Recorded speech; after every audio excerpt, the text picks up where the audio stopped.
오늘 주신 하나님 말씀은 잠언 29장 18절 말씀인데요. 구약성경 944면입니다.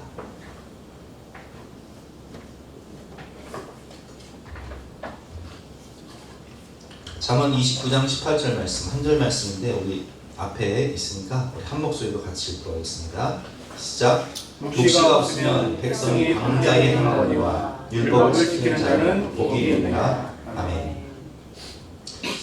오늘은 모험, 비전이 있는 사람이라는 주제로 비전이 있는 삶에 대해서 함께 배워보도록 하겠습니다. 오늘 말씀은 지난주간의 그 비전 있는 사람이라는 하나님의 성격 주제 말씀과 또 폴 트루니에가 쓴 모험으로 사는 인생, 이 책에 나와 있는 하나님 말씀을 중심으로 해서 함께 은혜를 나눌 텐데요.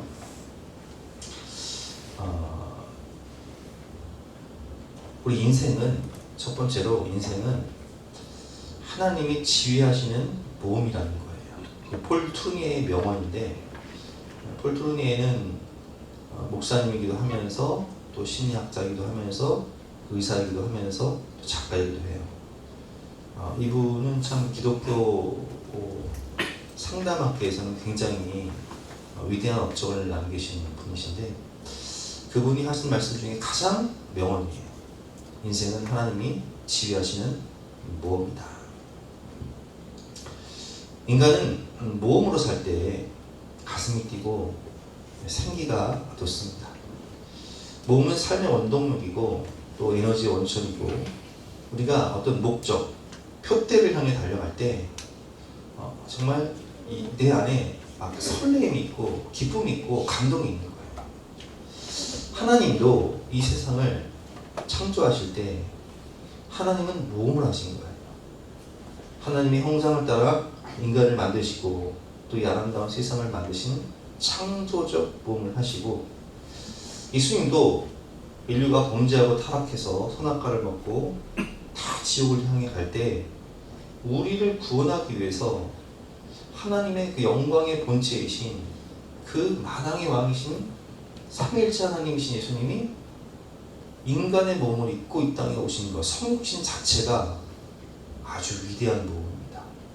그리고 우리를 위해 십자가의 길을 가신 것도 모험이고, 그 사망 권세를 이기시고 부활하셔서 산소망을 주신 것도 모험이에요. 자, 그래서 하나님의 이 성품 중에, 기질 중에 가장 중요한 이 모험의 기질을 하나님은 하나님의 형상을 따라 만든 인간에게 주셨다는 거예요. 그래서 인간은 하나님의 형상을 따라 창조되었기 때문에 하나님을 닮은 모험 정신과 열정이 우리 안에 있습니다. 우리 인생에 하나님이 주신 비전과 모험, 내 심장을, 내 가슴을 뛰게 하고 설레게 하는 모험 이야기, 그것이 바로 성경 이야기입니다.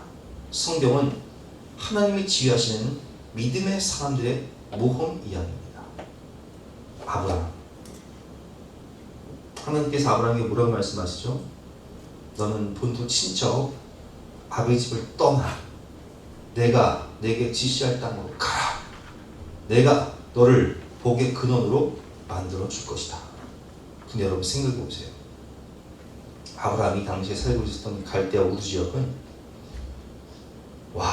영국 고고학자들이 발굴해 보니까요, 3500년 전이었음에도 불구하고 문명의 도시였어요.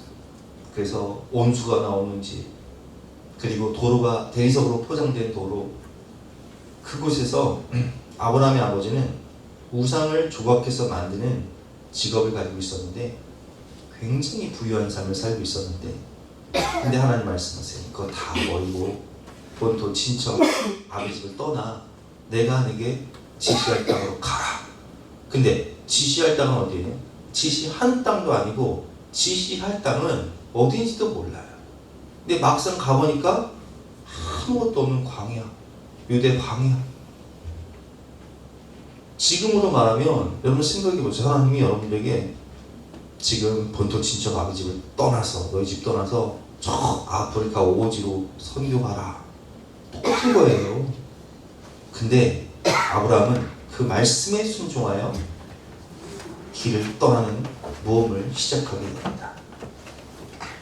요셉의 모험은 어떻습니까? 요셉은 세계를 구원하기 위해서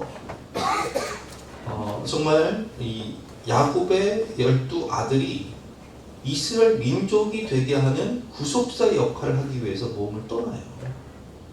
근데 이 모험은 요셉의 의지에 의해서 떠난 것이 아니에요. 그렇지 않습니까?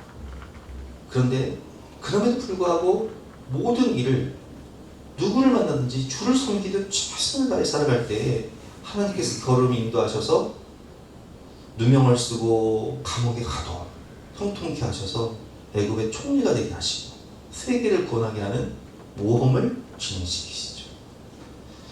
모세에게는 말씀하십니다. 이집트 왕자였던 모세, 히브리인이었지만 바로의 딸에게 입양이 되어서 이집트 왕자로 자랐던 모세가 40세에 민족을 구원하려고 하지만 자기 힘으로 할 수 있는 것은 그저 애굽 사람 하나 쳐 죽이고 도망자가 되어서 미디안 광야로 도망가는 것 뿐이었어요. 그래 40년의 세월이 흘러 80세가 된 목동 모세에게 하나님은 새로운 모험을 하라고 명령하십니다. 가라, 내가 너와 함께하리니 저 애굽에서 압제당하는 내 백성을 구원해내라. 와, 여러분, 세계 4대 문명 중에 하나인 애굽, 당시 세계 최대의 강대국이었던 애굽에서 어떻게 이스라엘 백성들을 구원해낼 수 있을까요? 80세가 된 모세. 그러나 그는 하나님의 지팡이를 붙잡고 하나님과 동행하며 모험을 감행할 때에 하나님이 역사하셔서 출애굽의 은혜를 경험하게 하시고 홍해를 가르는 위대한 영광을 보여주시고 그리고 광야의 지도자로서의 은혜를 주신다는 거예요. 위대한 모험이죠. 여호수아는 어떻습니까? 모세의 시종이었던 여호수아에게 하나님이 말씀하십니다. 강하고 담대하라. 내가 모세와 함께 있었던 것처럼 내가 너와도 평생 함께 있으리니 내가 너에게 지시한 것이 아니냐. 저 적각골 흐르는 가나안 땅을 점령하라. 하나님은 여호수아에게 아주 위대한 비전을 주시죠. 여호수아는 하나님과 함께 모험을 시작합니다. 가나안 땅, 적과 꿀이 흐르는 가나안 땅 정복 전쟁. 그런데 그 모험을 시작할 때 여러분, 가나안 땅은 어떤 곳입니까? 여리고성 높이가 아파트 15층 높이에요. 두께가 마차가 2대 정도 지나갈 수 있는 엄청난 두께예요. 거기에는 안악자손이 살고 있고 3m 가까이 되는 안악자손들이 철병거를 가지고 굳건히 지키는 그 성을 어떻게 무너뜨릴 수 있습니까?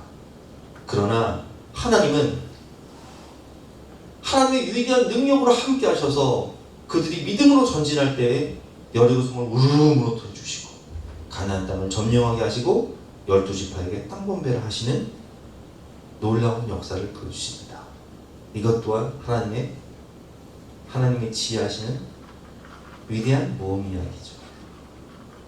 예수님의 모험은 제가 아까 말씀드렸다시피 성육신, 모든 인류를 구원하기 위해서 그는 근본 하나님의 본체이나 하나님과 동등됨을 취할 것으로 여기지 아니하시고 종의 형체를 가지고 인간의 몸으로 오셔서 인류를 구원하기 위한 십자가의 길을 가신 것도 예수님의 모험이고, 그리고 예수님이 부활하시고 승천하시면서 갈릴리 마을 그 숲속에서 주님 그 11제자 다시 만나시사 마지막 그들에게 부탁하시기를 너희들은 가라, 저 세상으로 가서 제자 삼아라.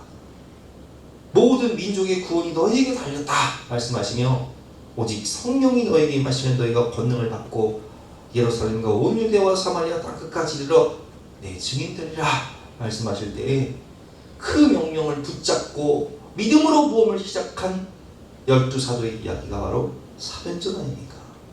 그래서 베드로와 바울을 통해서 세계 선교가 어떻게 펼쳐지는지, 교회가 어떻게 세워지고 복음화가 되는지 보여주는 성경 이야기가 하나님이 지휘하시는 모험 이야기인 것입니다. 여러분, 하나님과 함께하는 좋은 모험이 있습니다. 그 모험은 거룩한 모험이죠. 진리와 정의와 대의를 위한 거룩한 모험입니다. 이 모험을 따라, 성경을 따라 저 미국의 대통령이었던 링컨은 성경의 빌레몬서를 읽고 미국의 노예 해방 운동을 시작합니다. 남북 전쟁을 통해서 하나님의 은혜를 주셔서 노예를 해방시키는 위대한 모험을 성공하게 된 것입니다. 우리나라의 영원권을 위해서 오신 언더우드와 아펜젤러 선교사님. 그 당시에 우리나라는 선교사들이 이 땅에 오면요, 와, 우리나라 최초의 순교자가 누구냐면 토마스 선교사님이에요. 저 대동강변에 배를 타고 왔는데 선교사를 거부하고 죽일 때 토마스 선교사님이 성경을 갖고 왔는데, 와, 참수를 해요. 목을 쳐서 참수를 해요. 근데 그런 나라에, 살지 죽을지 모르는 그런 나라에 선교사로 온다는 것이 얼마나 대단한 모험이겠습니까? 그런데 그런 나라에 선교사로 와요. 그리고 이 땅이 복음화, 세계 두 번째로 선교사를 파송하는 위대한 믿음의 나라, 하나님이 보호하사 우리나라 만세, 그런 나라로 변화가 됩니다. 하나님의 지휘하시는 모험에 동참하니까 하나님이 언더우드와 펜젤을 통해서 위대한 일을 펼치시는 거예요. 저 같은 경우도 목회자로 부름받은 것도 모험이었고 또 교회를 개척한 것도 모험이었지만, 인생은 하나님이 지휘하시는 모험이다 라는 폴 트루미의 명언처럼 하나님이 지휘하시니까 그 모험이 얼마나 저에게 에너지를 주고 기쁨을 주고 은혜를 주고 승리를 줬는지. 또 어떤 분들은 하나님이 주신 비전을 따라서 뭐 창업을 하시는 분들도 있고 또 새로운 사역을 시작하시는 분도 있는데, 여러분, 좋은 모험은 하나님이 주신 열정과 소망을 가지고 몰두하며 자신의 모든 에너지를 집중시키게 만드는 은혜를 주시는 것입니다. 또 대리만족을 주는 대체 모험이 있죠. 우리가 삶을 살면서 스포츠를 응원할 때, 예를 들면 우리나라가 월드컵, 2002년 월드컵, 우리 4강까지 올라갔잖아요. 그때 막 얼마나 막 기뻐했어요.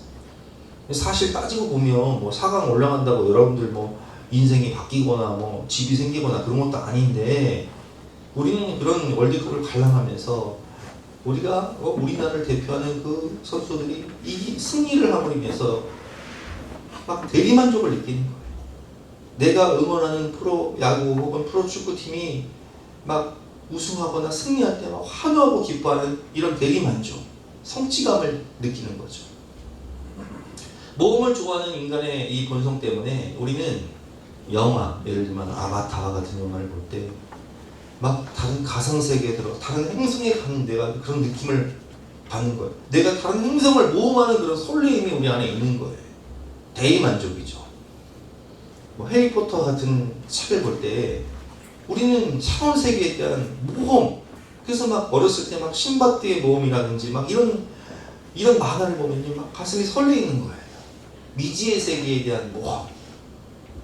세계 테마기행 어땠습니까, 여러분? 세계 테마기행이나 아니면 여행 프로를 보면 내가 가지 못한 남미라든지 아니면 히말라야 산맥, 유럽 같은 나라를 내가 가보지 못했지만 화면을 통해서 새로운 모험을 하는 그런 대리만족을 느끼는 거예요.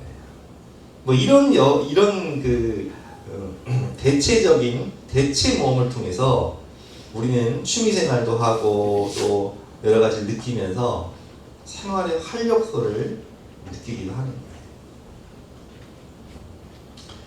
비전의 사람은 자신을 절제하며 목표를 향해 달려갑니다. 사도 바울은 은혜를 경험한 후 스스로 몸을 쳐 복종시켰다고 고백합니다.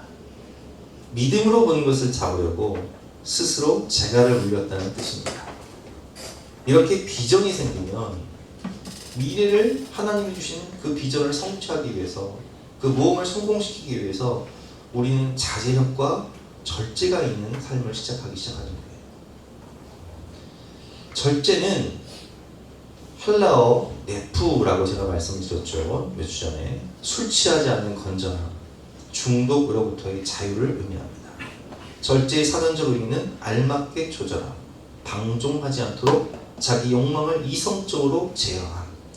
비전이 있는 사람은 항상 자신을 절제하며 목표를 향해 전진하며 살아갑니다. 인생은 마라톤과 같아서 그 마라톤 완주를 위해서 최상의 컨디션으로 구간을 완주하기 위해서 절제하며 훈련해야 하는데 불필요한 모든 것을 가지치기를 잘해야 된다라고 말씀을 드렸죠. 그래서 비전이 있는 사람은 내 삶에 불필요한 것들을 가지치기를 잘하는 사람입니다. 절제하며 자신의 컨디션을 잘 조절하며 살아가는 사람이죠. 근데 오늘 말씀을 보면 묵시가 없으면 백성이 방자에 행하거니와, 근데 이 비전이 없는 사람은요, 그냥 인생을 쉽게 말하면 그냥 막 산다는 얘기예요.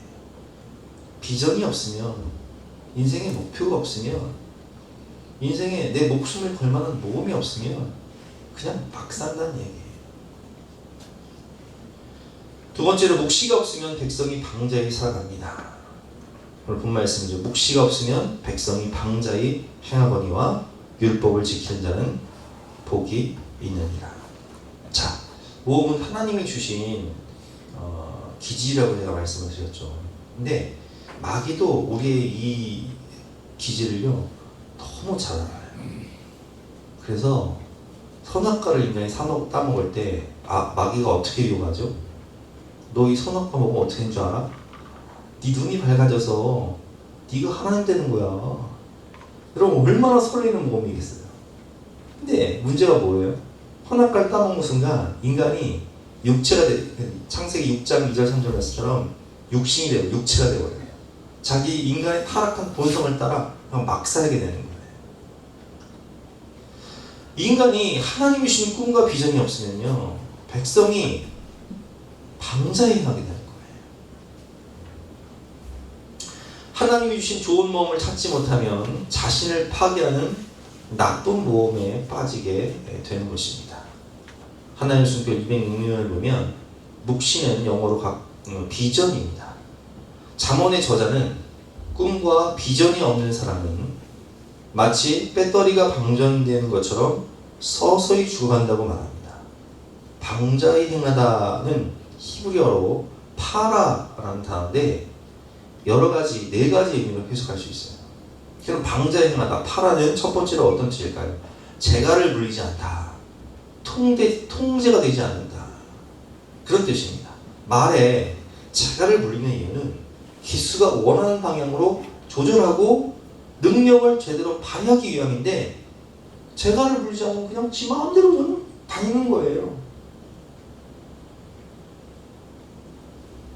그래서 이제 인생을 파괴하는 나쁜 모험을 시작하게 됩니다.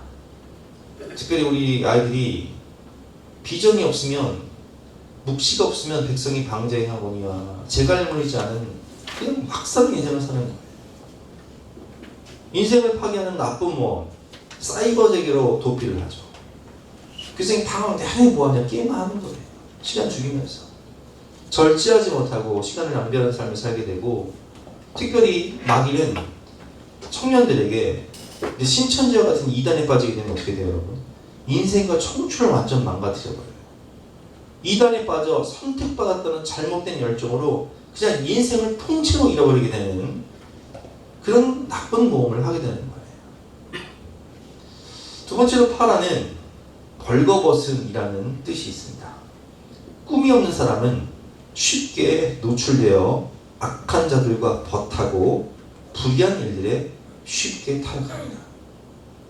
밤마다 술 취함과 방탕함이 가득한 나쁜 장소를 찾아다니며 자신을 노출하며 벌거벗는 행동을 하게 되는 거예요. 이게 막 산다는 거예요. 묵시가 없으면 백성이 방자에 난다는 거예요. 그러나 하나님이 주신 믿음의 비전이 분명하면 눈앞의 유혹에 굴복하지 않습니다. 요셉이 그랬어요. 요셉은 노예로 팔려갔을 때 보디발 장군의 아내가 유혹을 하잖아요.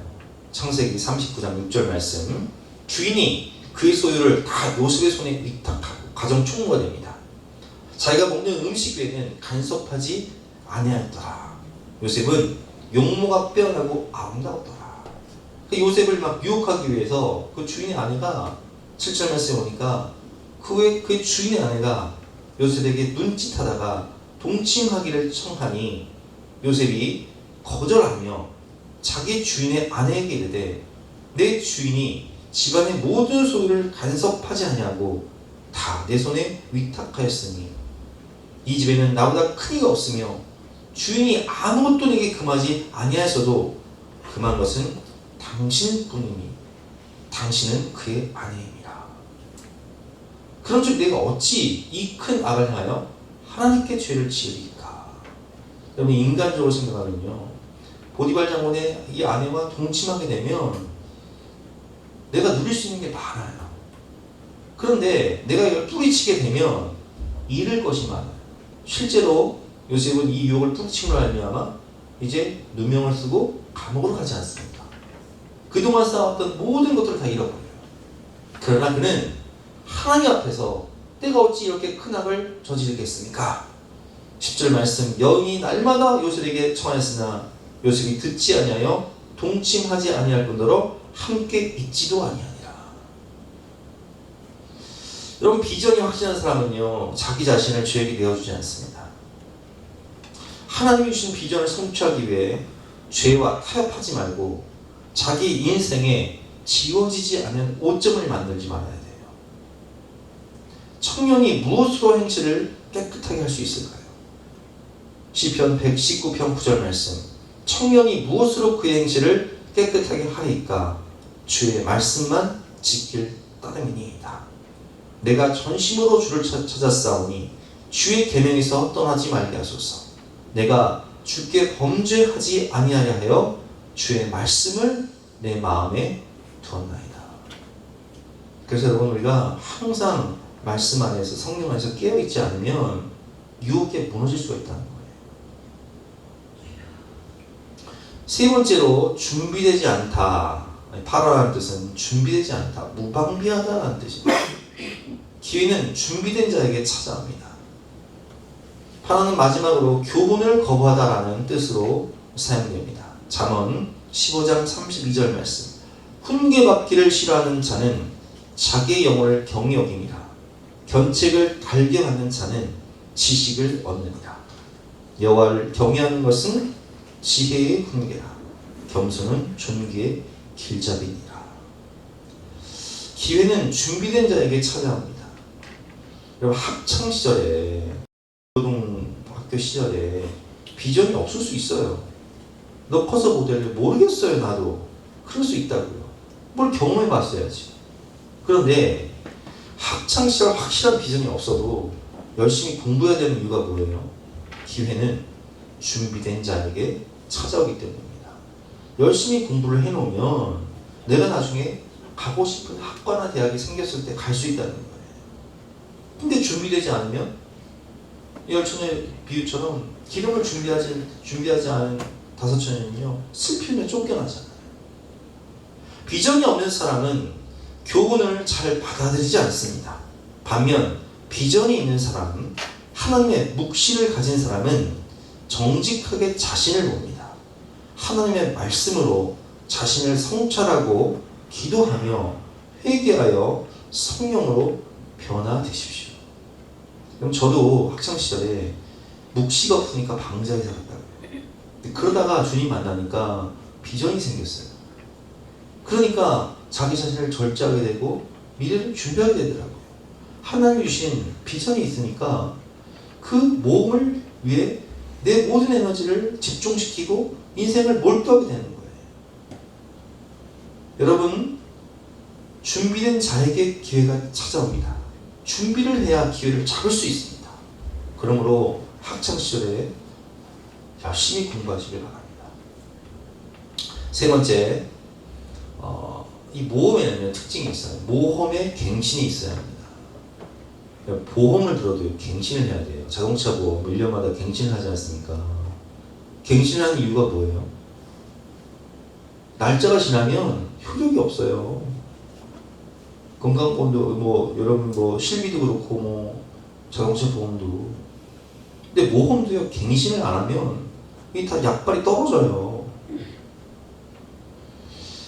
폴 투레는 이 모험으로 사는 인생을 통해서 모험의 법칙을 이렇게 표현하고 있습니다. 모험은 목표를 이루면 소멸됩니다. 그러므로 언제나 새로운 모험을 꿈꾸는 모험의 갱신이 있어야 합니다. 나쁜 모험이 아닌 대를 위한 좋은 모험의 갱신이 있어야 한다는 거죠. 노아가 하나님이 세상을 심판하실 때 홍수로 심판할 거니까 너는 저 산중턱에다가 방주를 만들어라. 그 구원의 방주를 만들어서 인류를 구원해라. 평생을 그 자녀들과 함께 구원의 방주를 만드는 일에 몰두를 합니다. 그리고 정말 하나님이 예언하신 대로 그 묵시가 이루어져요. 무드셀라가 죽던 해에 하나님의 심판이 임하리라 라는 그 예언을 따라서 홍수가 온 세상을 덮을 때 산의 꼭대기, 지금 히말라야 산맥까지 가보면 여러분 그런 그 높은 산에 왜 바다에서만 날 수 있는 그런 조개 껍데기 같은 게 나냔 말이에요. 그게 다 홍수 심판의 흔적이거든요. 그래서 홍수로 세상을 다 쓸어버리세요. 그리고 그 위대한 가업을 성취한 노아가 이제는 모험의 갱신을 하지 않으니까 어떤 모습이 됩니까? 창세기 9장 18절 말씀. 방주에서 나온 노아의 아들들은 셈과 함과 야벳이며 함은 가나안의 아버지라. 노아의 이 세 아들로부터 사람들이 온 땅에 퍼지니라. 노아가 농사를 시작하여 포도나무를 심었더니 포도주를 마시고 취하여 그 장막 안에서 벌거벗은지라. 아이고, 모험의 갱신이 되지 않으니까 은퇴한 다음에 막 살기 시작하는 거예요. 이런 경우를 많이 볼 수 있어요. 모든 것을 다 이룬 후 모험이 갱신되지 않으면 굉장한 위험에 빠질 수 있습니다. 다윗도 마찬가지죠. 다윗이 하나님의 은혜로 골리앗을 무너뜨리고 블레셋을 무찌르고 이스라엘의 통일왕국에 이제 북이스라엘 헤브론에서 왕이었던 다윗이요, 사울의 그 집안과의 전쟁에서 이기잖아요. 그래서 통일왕국을 만들어요. 그리고 주변의 모든 나라들을 거의 정복합니다. 그러니까 자기가 이제 전쟁터에 나갈 필요가 없어졌어요. 거기다 정복을 했으니까 다 이뤘다죠. 근데 사무엘 11장 1절 말씀을 보면 그 해가 돌아와 왕들이 출전할 때가 되매 다윗이 요압과 그에게 있는 그의 부하들과 온 이스라엘 군대를 보내니 그들이 암몬 자손을 멸하고 라빠를 에워쌌고 다윗은 전쟁터에 나가지 않고 예루살렘에 그대로 있습니다. 모험을 다 이룬 다윗, 방심하기 시작합니다.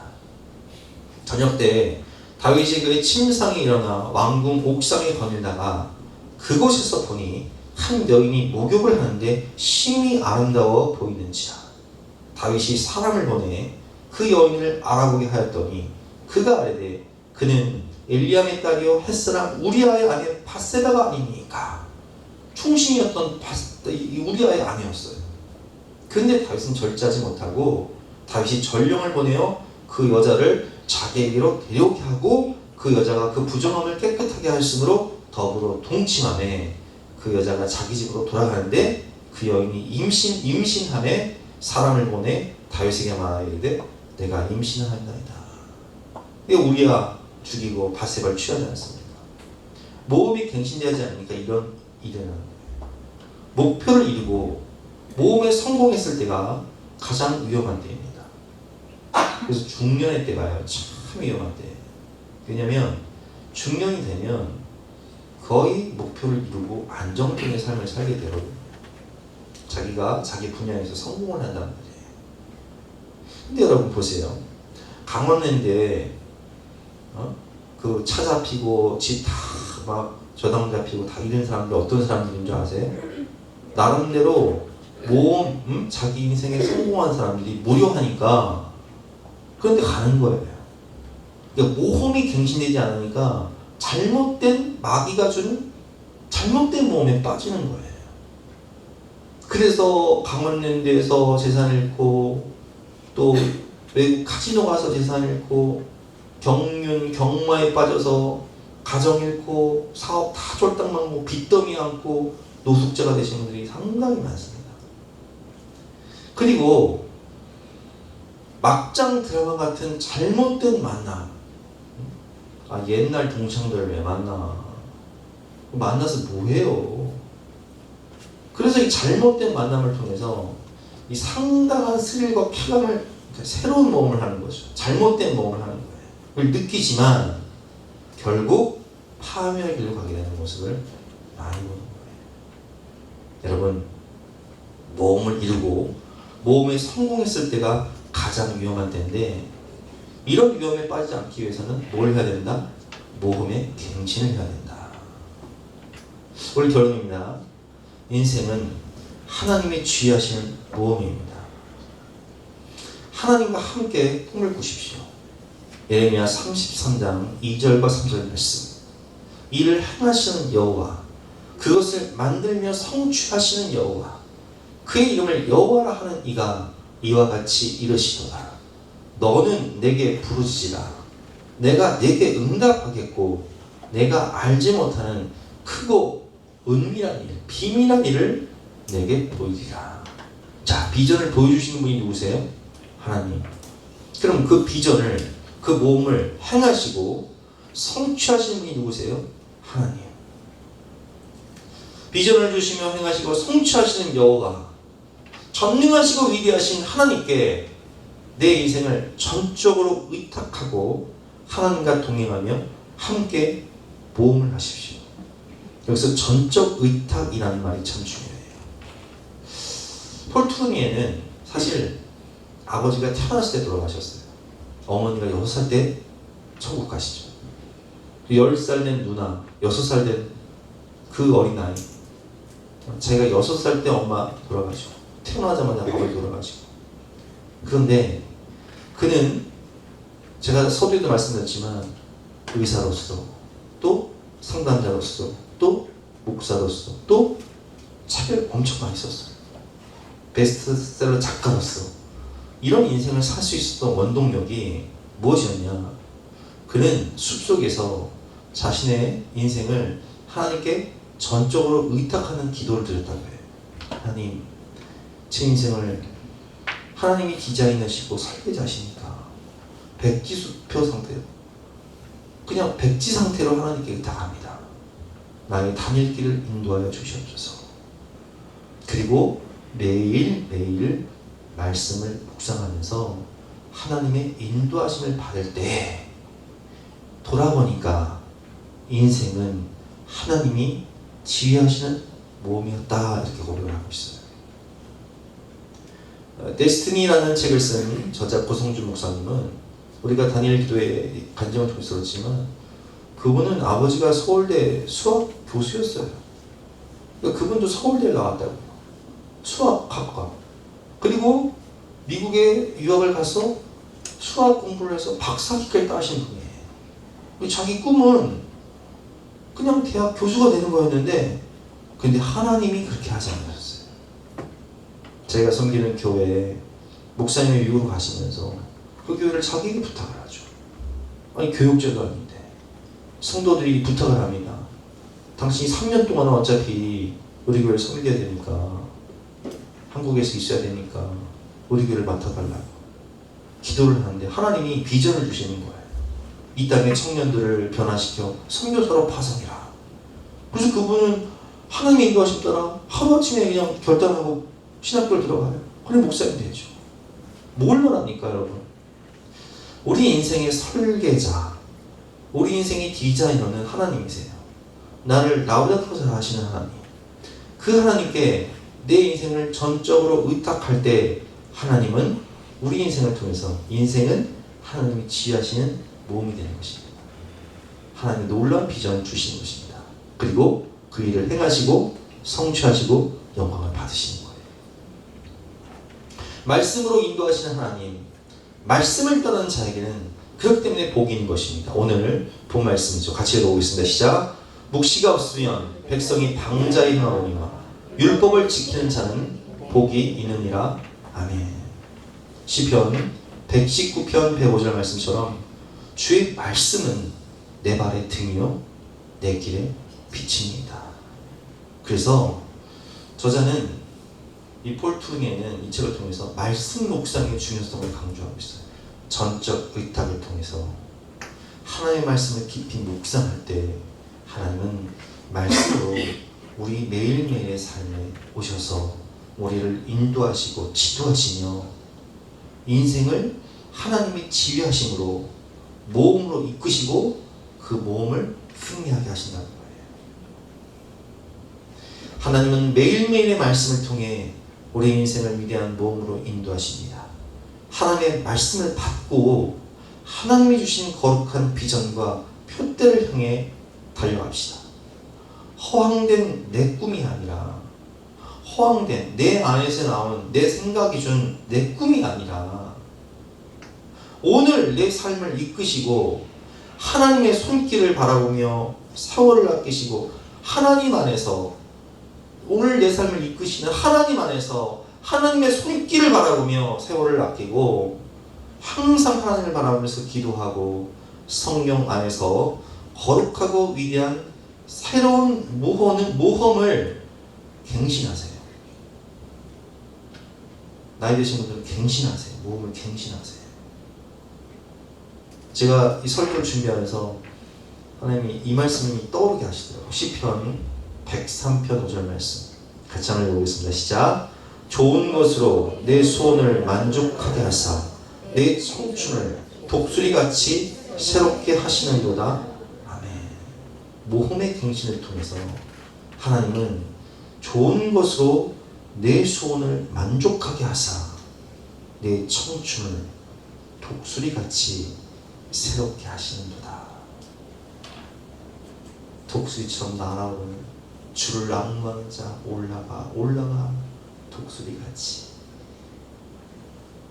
우리의 마음에 소원을 만족시키는 내가 생각했던 것보다 아니 내가 상상하지도 못했던 위대한 소원을 만족시키는 하나님의 은혜가 전적 의탁 말씀을 사모하며 하나님이 지휘하시는 인생의 모험을 시작하는 분들에게 충만히 임하시기를 주님의 이름으로 축원합니다. 우리 함께 힘차게 박수 치면서 찬양하겠습니다.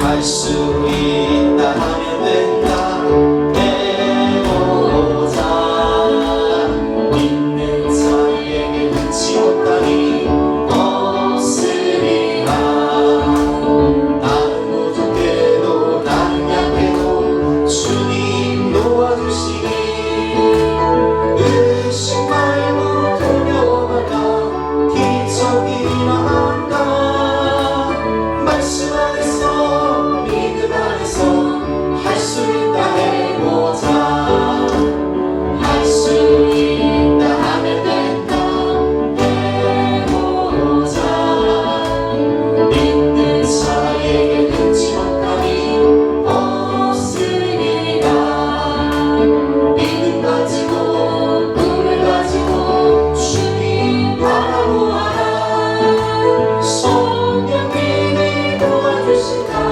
주님이 원한다 말씀 안에서 믿음 안에서 할 수 있다 해보자 할 수 있다 하면 된다